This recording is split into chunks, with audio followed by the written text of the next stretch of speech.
14 రోజు సెక్రటరియట్ కలిశాను. కలిసి ఆ పేపర్ ఇచ్చాను. ఆ పేపర్ సీల్ కవర్లో పెట్టి కాన్ఫిడెన్షియల్ పేపర్ ఇచ్చాను. ఎందుకంటే నాకు సీఎం గారు చాలా ఒరేషియస్ లీడర్ అని తెలుసు. ఏ పేపర్ ఇచ్చినంత అవసరం తెలుసు. అయితే నేను కూర్చొని ఎక్స్ప్లెయిన్ చేయడం అనేది సాధ్యం కాదు. కాబట్టి కాగితం మీద రాసిస్తే బాగుంటుందని చెప్పి కాగితం మీద రాసిచ్చాను. వారు చదువుకున్నారు. రాత్రి 9:45 నాకు ఫోన్ చేస్తున్నారు. మీరు ఫ్రీగా పెట్టుకొని మాట్లాడదాం, మీరు ఇచ్చిన పేపర్ చదివాను.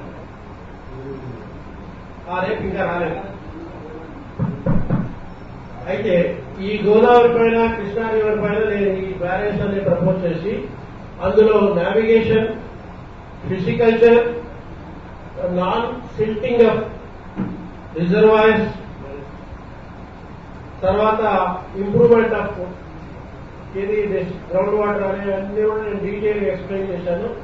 తర్వాత ఇప్పుడు శ్యామప్రసాద్ రెడ్డి గారు మన ప్రాజెక్ట్స్ అన్ని రీఇంజనీరింగ్ అంటున్నారు కదా, అదే రోజు నేను ప్రాజెక్ట్స్ రీఇంజనీరింగ్ అనే వర్డ్ వారికి నేను చెప్పడం జరిగింది. అంటే ఇక్కడ ఏమవుతుందంటే నా గురించి నేను సొంతంగా చెప్పుకోవాల్సిన అవసరం ఉంది. అది నాకు ఇష్టం లేదు, కానీ సమయం వచ్చింది, సందర్భం వచ్చింది కాబట్టి మీ నోటీసులో కూడా తెలిస్తే బాగుంటుందని చెప్తున్నాను.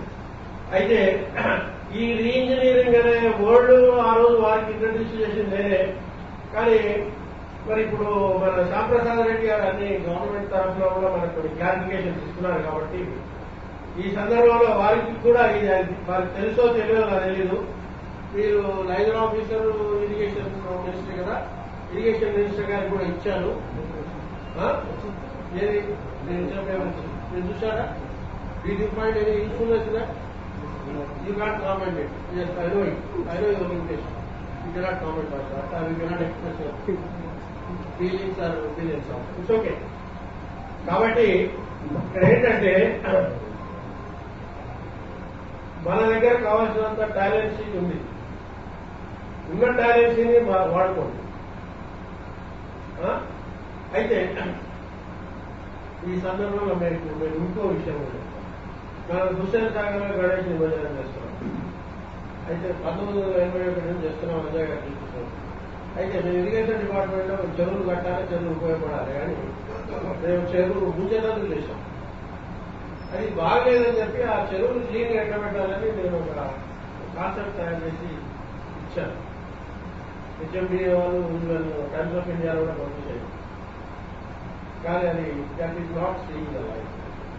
మీకు బ్రీఫ్ ఏం చెప్తారంటే, కిమ్స్ హాస్పిటల్ ఉంది కదా, కిమ్స్ హాస్పిటల్ దగ్గర ఒక ఆర్టిఫిషియల్ పాండ్ హుస్సేన్ సాగర్ కబట్టింగ్ హుస్సేన్ సాగర్ అనే విధంగా చేసి అక్కడ ఈ విగ్రహాలను ఉంచి మళ్ళీ నెక్స్ట్ సీజన్ కు ఆ విగ్రహాల డెబ్యూస్ అంతా తీసేసి తయారు చేయడం అనేది ఒక కాన్సెప్ట్. అంటే ఆ కాన్సెప్ట్ పీపీఏగా కూడా చేసుకోవచ్చు, పబ్లిక్ పార్టిసిపేషన్ కూడా బాగానే ఉంటుంది. But suppose that's not. అంటే ఇక్కడ ఏంటంటే మన దగ్గర టాలెంట్స్ ఉంది, దాన్ని వాడుకోకుండా మనం ఫారిన్ టెక్నాలజీ అయినా తెచ్చుకుందాం. ఫారిన్ టెక్నాలజీ అంటే ఉన్న టెక్నాలజీనే మనం వాడుకోలేకపోతున్నాం. ఫారిన్ టెక్నాలజీ ఇక్కడ ఉన్న వాళ్ళకి తెలిసినంత ఫారిన్ వాళ్ళకి తెలుసా మనకి ఏం కావాలి, మన లోకల్ కండిషన్స్ ఏమి, మన పరిస్థితులకు సరిపోతుందా లేదా. ఇంతకుముందు మనం చేసే ప్రాజెక్టులన్నీ రైతులకు ఉపయోగపడాలి. అంటే మనం కట్టేదన్నీ కూడా ఫార్మర్ ఫ్రెండ్లీ ఉండాలి. ఫార్మర్ లిమిటేషన్స్ ఏంటో తెలుసుకోవాలి. ఫార్మర్ ఎంత లీజర్ తెలుసుకోవాలి, ఎంత యాక్టివ్గా తెలుసుకోవాలి, ఎంత ఇంటెలిజెంట్ గా తెలుసుకోవాలి. అతనికి సరిపోయే విధంగానే మనం ప్రాజెక్టులు కట్టగానే పనిచేయాలి. కానీ నాకు తెలియదు ఆ బుక్లు ఇట్లా రాసింది, ఈ బుక్లు ఇట్లా రాసింది, నేను ఇంతే కడతా ఇంతే అంటే కావాలి. కాబట్టి మనం ఎవరి గురించి అయితే కడుతున్నామో చేస్తున్నామో వాళ్ళకి నిజంగా ఉపయోగపడే విధంగా చేయడం అనేది ఆ కాన్సెప్ట్ తో మనం ముందరికి వెళ్తే మనం ఏదైనా పనిచేసినట్టు.